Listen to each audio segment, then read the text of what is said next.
Okay, so I am going to moderate today the questions and answers from our audience. We have with us the following distinguished panelists. Theo Cheng is here. You just listened to him for the last hour or so. He's an independent arbitrator and mediator located in Princeton Junction, New Jersey.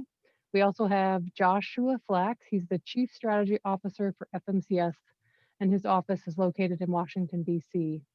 We're also joined today by Renee Mayne. She's an arbitrator, mediator, and adjunct professor located in Sacramento, California.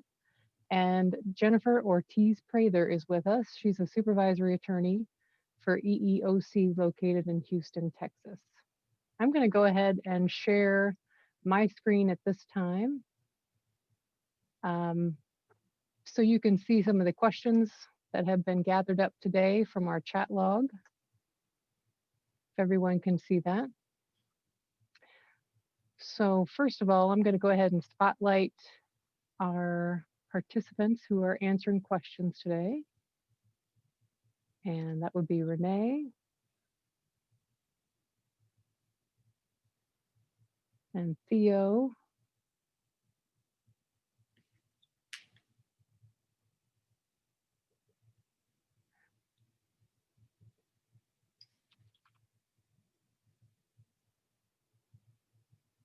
and Jennifer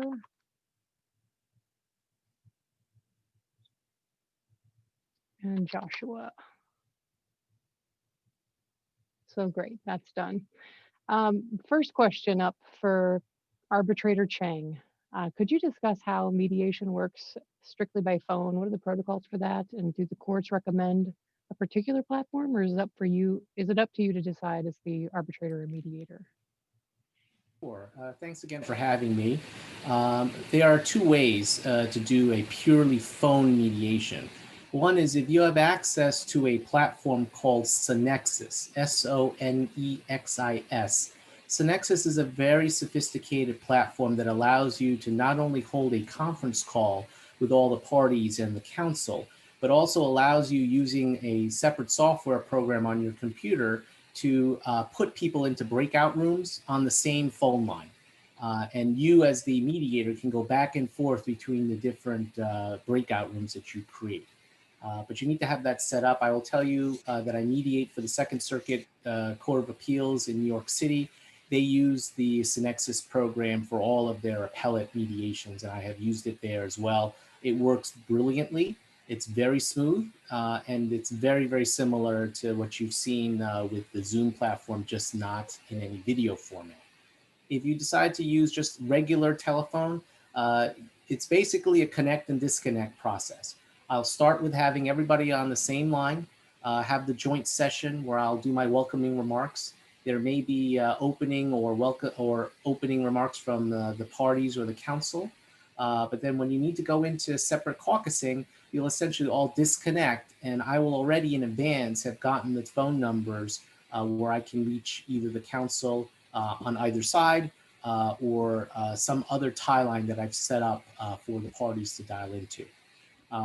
In terms of protocols, I'll just briefly say that it's very similar to the protocols you might need for a virtual arbitration hearing. You'll need to think about what to do when the mediation starts to ensure that no one else is in the room with any participant. And you'll want to discuss this at the pre-mediation conference, I should say. You'll also want to discuss issues like what happens if there's a technical failure, if someone drops out, or if someone is able to overhear a confidential communication. Or you may want to also discuss what to do in terms of being able to text each other or contact each other. And this is the meeting at which I will get the cell phone numbers of the attorneys to make sure that I can contact them. So again, there's a standard list of protocols you would go through, very similar to what you've seen through Keith Greenberg's presentation on arbitration hearings, that you would go through with the counsel to ensure that the mediation will run smoothly. Perfect. Would you like to briefly comment, Arbitrator Cheng, on the origin and the value of the article that you referenced throughout your presentation called Virtual Mediation, Key Issues and Considerations?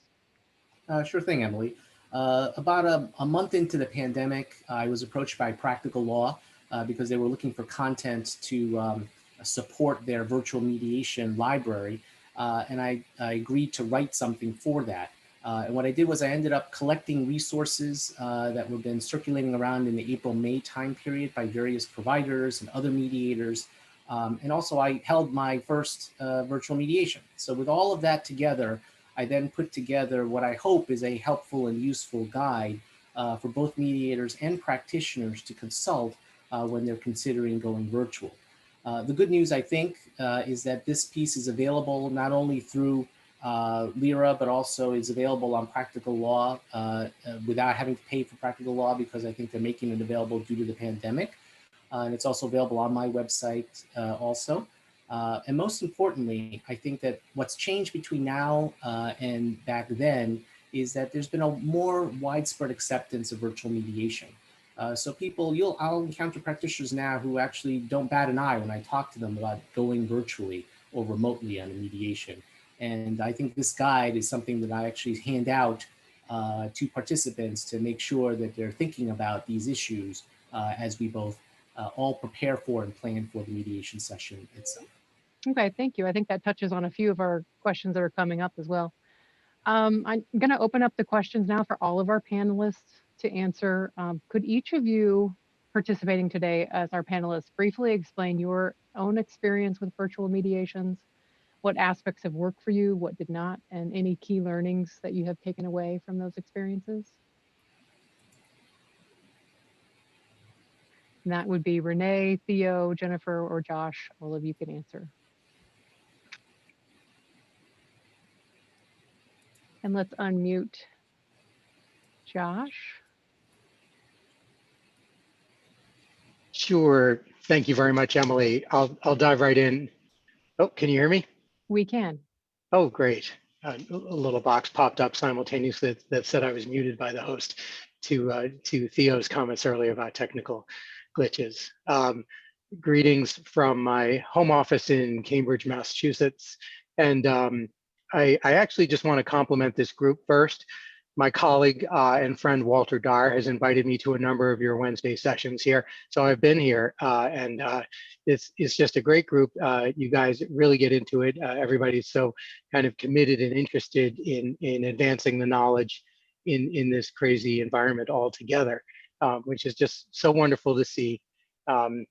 So Emily, in answer to your question, and perhaps I'll give you a bit of a different spin. Let me just quickly out myself to this entire group. I am not an attorney. I did not go to law school. My graduate training is as a policy wonk. And I visually signify this by preferring not to wear a tie. So the perspective here is a bit from the kind of management of the federal mediation system right now. And reminding everybody the vast majority of our work is in the collective bargaining agreement mediation space. So the collective bargaining agreements all still have expiration dates. The parties all still needed mediation. We've been up and running since March, completely virtual. And the thing that's been amazing is that it really works. That's not surprising. Now I've learned from participating in your LERA meetings here, that's not surprising to you guys, but it's a little bit surprising to us when you step back and view it from the perspective of an entire organization. We've mobilized a full mediation staff of 135 federal mediators to 100% virtual in a matter of weeks and experienced every single problem and issue that Theo identified for us times 135 times however many days. And we've been working through every one of those. So I can offer you just in hopefully 3 minutes or less some perspective there with the perch I have to kind of having sort of seen it all come across my screen from the whole country. The things that work really well, scheduling mediation via Outlook or something similar. And as Theo mentioned, without that travel or commuting time, it's so easy just to reach out to your parties and set up that 2-hour meeting. You don't need to plan anymore for an entire day. If your parties have a need to begin a mediation process or to come back in joint session for something specific to deal with, you can schedule a 2-hour meeting and nobody even has to drive anywhere or fly anywhere, which is just wonderful. We find the virtual space lends itself incredibly well to problem identification and solving because it's happening so much faster. So apart from, opening statements or opening presentations and proposals, the meetings themselves are usually much shorter. And the phenomenon that happens in person, at least that our federal mediators experience, of a 3-hour-long or a 6-hour-long private caucus, halfway through the meeting, somebody at the far end of the table pipes up and says, wait a minute, what are we talking about again? In the virtual space, that appears to be completely in the past. And the groups move very quickly to address specific concerns, questions, debate counter proposals. If I was to back of the envelope this and actually put minutes on it, and having conducted a number myself as well as assisting colleagues who do it daily, private caucus that normally would have taken 2 hours in person on a particular topic can be done in 20 minutes, kind of a thing. And I don't think that's an exaggeration or unusual, which is really great. Touching on another of Theo's points, but I'm going to give it a pro spin here. Difficult to read body language and facial expressions on one side of the ledger. It's a pro.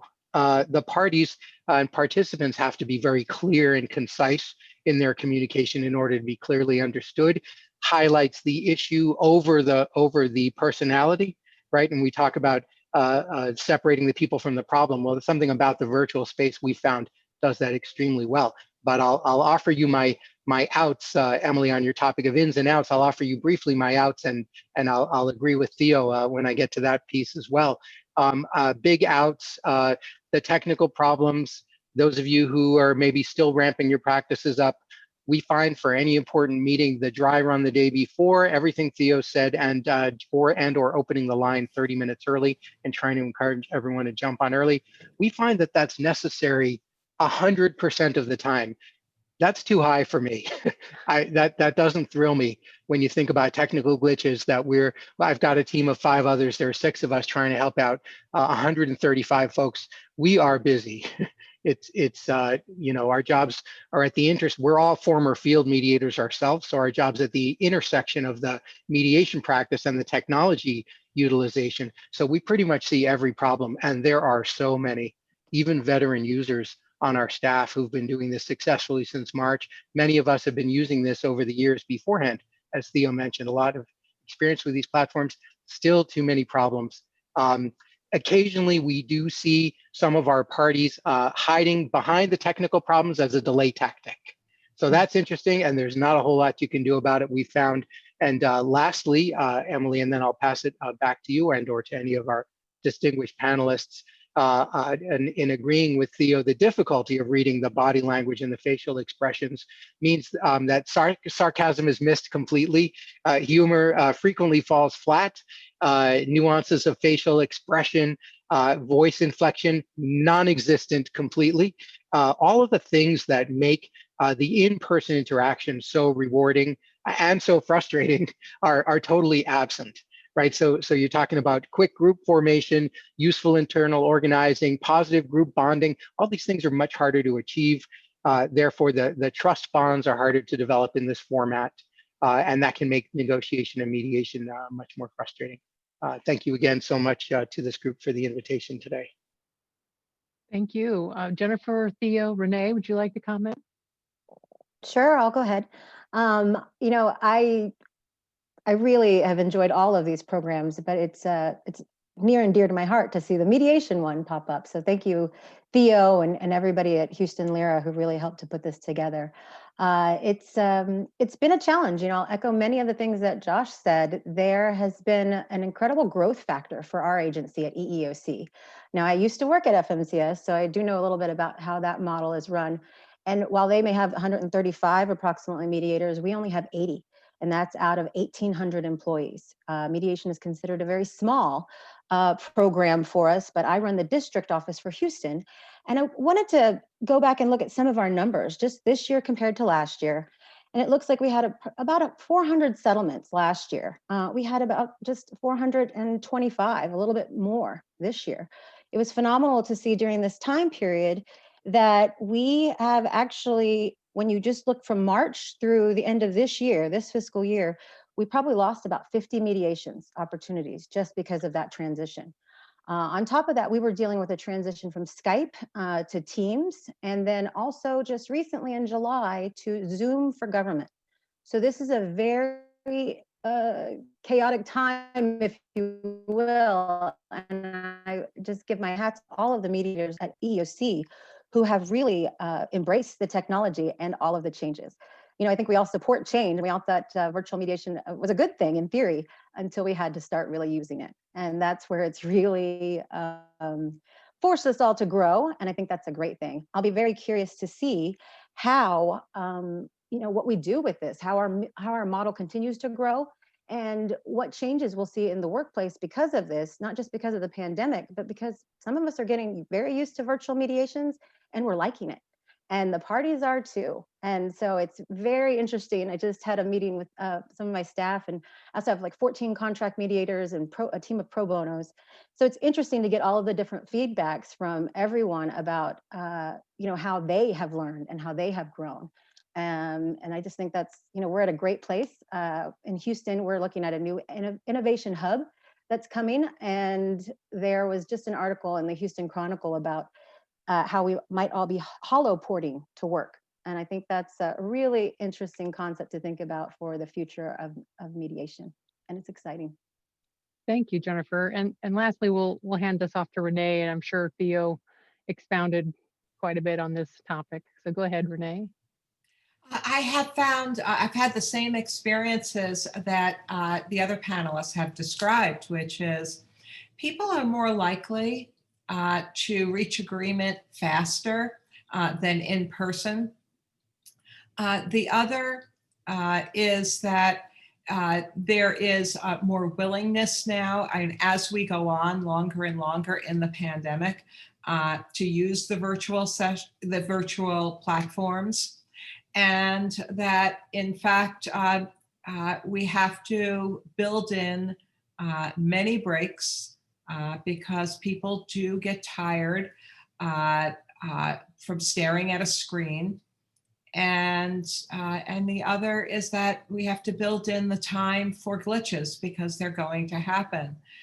Even after doing dry runs with a pre-hearing conference, we find that sometimes on the day of the session that there is a lot of people in certain areas using their internet, and or people already don't have high bandwidth, and so it just simply gets more difficult. So we just have to build in that time to bring people back and have those backup plans to be able to resolve it. Thank you so much. Okay, we have a number of questions that came in through our chat, and so we have 10 minutes left. So let's see if we can get through at least most of the questions that our attendees had for us. Try to do this kind of quickly. So there are a few quick questions. If you have to go back to the main room and let someone back into a Zoom meeting, do you have to let them back into the main room if they're in a waiting room? And how do you do that? I could take that real quickly. Yes, that's what happens. If they come back in, they are in the waiting room, and you have to bring them back into the main room, and then you can assign them back into a breakout room. Do you have to go there? I don't think you yourself need to go there, but I think it's always courteous. It's almost like leading someone by the hand from the front door. So I always like to accompany them so they're not left alone and pop-up boxes are showing up without my helping them. Okay, we had another participant that wanted to know, can we really mirror the in-person arbitration hearing or mediation session in the virtual environment? Which I think we have been hearing answers to that, but if someone wants to quickly take that. Yes, I'll take it. So at EEOC, we used to have people come into our reception area, and then we would have them go into their individual rooms already, their caucus rooms. And then we would, go and meet them, get either agreement signed.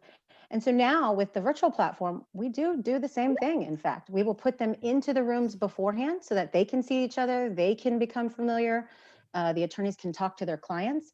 But then we also get the opportunity to interact with them and make everybody comfortable, especially in this new virtual space, and then bring them back together for the joint session. Two other things that we found very successful is to create a mediator office where you can, an extra breakout room, if you will, so that if you need to have a one-on-one instead of going back to the joint session, you can do. And then also we've had attorneys who really enjoy having an attorney room where they can speak just to the other attorney. So those are just some things that you might find helpful. That's interesting. And those can just be open throughout? Or are you? Yes, well, now that we've been doing this, we create templates in our Zoom for Government platform. And so we have the meeting template already there. And now you can either create that in advance. You do have to have individual emails and know the parties to some degree Okay. beforehand. And then you can, assign them to the different rooms. Very nice. Okay, thirdly, now that we have more virtual meeting experience, is there an added value in the virtual setting that's not necessarily pandemic related? I will answer that. I can just say that it saves a lot of time and money, as Joshua had described, and that can be very meaningful to the parties. Also, it can actually be a time saver, knowing that it is more likely than not they're going to move more quickly rather than holding back because of the fact that it is on a virtual platform, and it just lends itself to moving more quickly. Okay. Is it essential for the arbitrator or mediator to receive the exhibits and information in advance?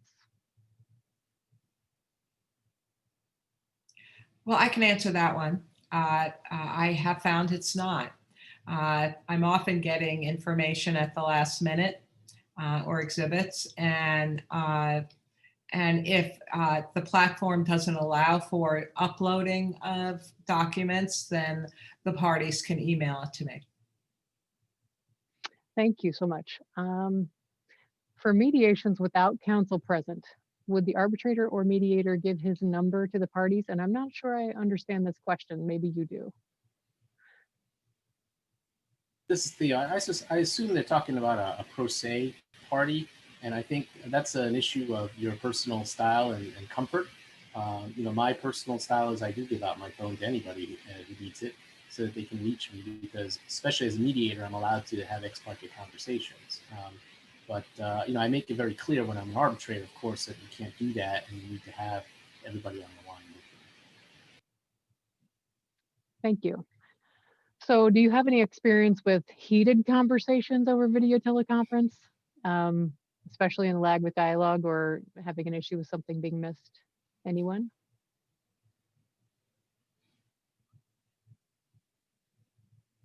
Sure, I'll bite on that one, Emily, although I have something to offer on the next question. Yes, many heated conversations between me and the IT department on a regular basis. Hot stuff. Interestingly, our mediators report, as well as in my own experience with parties over the last 6 or 7 months, much less than the in-person. Collective bargaining mediation, as all of you well know, is famously heated in person. And as any of the current or former federal mediators on this meeting can attest, the number of times you get yelled at or sworn at 3 o'clock in the morning, somewhere that a 2-hour drive still from your bed is pretty much a normal part of the job. We're seeing perhaps refreshingly a complete absence of that dynamic in this environment, which I find extremely interesting. It happens still a little bit by cell phone offline.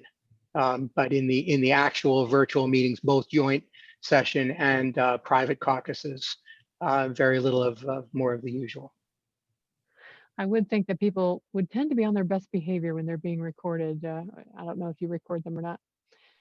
We would absolutely never, ever in a million years hit the record button, Emily, for anything that federal mediation does. I'm glad you mentioned it. I think it's actually the general national experience now for so many people of watching their kids do virtual school. So it's like when they come to virtual mediation, they're already in behavior mode because it's such a pain in the butt getting their kids to do virtual schooling successfully. That's my secret theory. Yeah, that's a good one. Do the parties have to execute a formal agreement to mediate that covers the virtual ADR issues? If so, why or why not? I'll just offer you very quickly a quick perspective and then go back on mute from the mediation side. And I can certainly share my screen if you like. We have a virtual collective bargaining mediation terms and conditions. We never had that before at federal mediation. We had nothing like it. Mediator just shows up and gets to work. In the industrial relations space, in the original conception of it, we actually didn't use any agreement to mediate. We very, very quickly changed our policy 180 degrees. And we send out something that spells out exactly what the parties can expect from the mediator, exactly what the mediator expects from the parties, and pointing out that no recordings whatsoever can be made of any of those proceedings. And in the current incarnation, Emily, and we worked with our Office of General Counsel to build this out quickly in April. In the current incarnation, we don't demand that the parties sign it and return it to us, but that may well change. Things have changed for FMCS in that regard. That's a great question. So we are at 1:31. We have a number of questions left, but we're out of time. Are there any of these questions that I'm sharing that should be shuffled to the top? Maybe one more question. If I don't hear anything from anyone, then I will go ahead and thank you for participating today.